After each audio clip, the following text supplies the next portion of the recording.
Hi everyone, I'm Jocelyn. I'm going to do my best to interpret this article. The article is called Ethical Leadership Influence at Organizations, Evidence in the Field, written by Oscar Demitis and was published in 2013. Little is known in ethics literature about how an ethical leader can have an influence on his or her employees.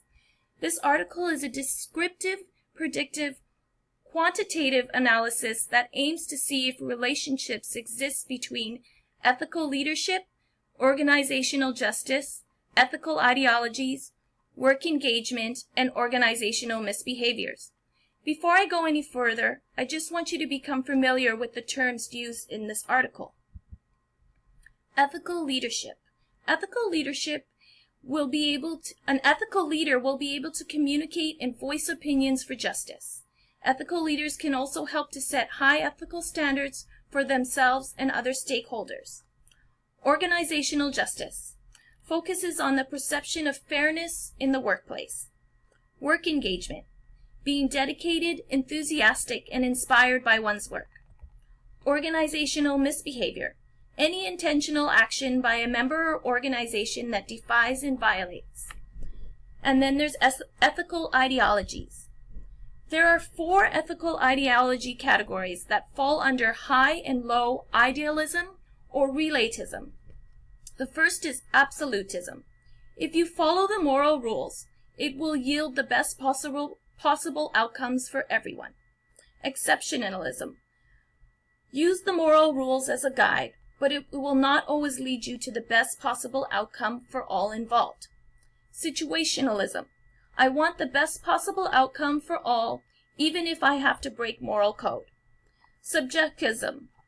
It bases decisions on personal considerations and their own individual values.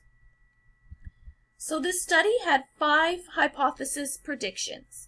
The first is that there is a positive relationship between ethical leadership and organizational justice, which is fairness in the workplace. The second is saying that the relationship is stronger for ethical leadership and organizational justice for people who believe in high idealism than for people who believe in low idealism. 2B is saying that the relationship is stronger for ethical leadership and organizational justice for those who believe in low relatism than for those who believe in high relatism.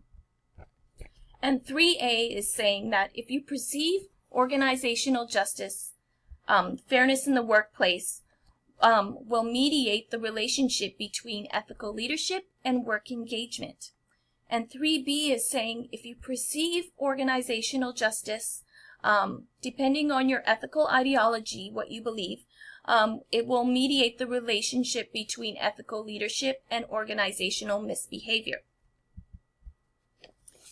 So this study sampled 1,000 employees from a public firm operating in aviation logistics in Turkey. They used stratified sampling based on department, size, and type. 71% were male and 29% were female. The average age was 42.36 years, and the average of employment was 10.1 years.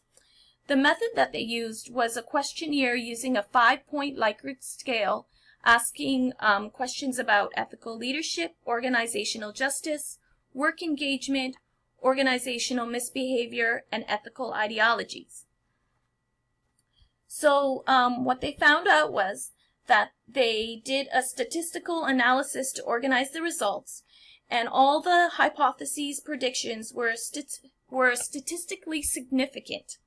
So to conclude, the study's findings suggest that a direct and indirect relationship exists between ethical leadership, organizational justice, ethical ideologies, workplace engagement, and organizational misbehavior. Although these relationships are very complex, more research is also needed to explain the complexity of the relationships.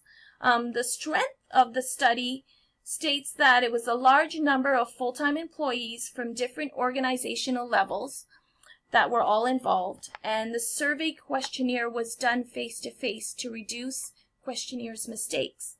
The weakness of the studies state that the samples were not demographically diverse. Thank you for listening, and I hope this was helpful for you.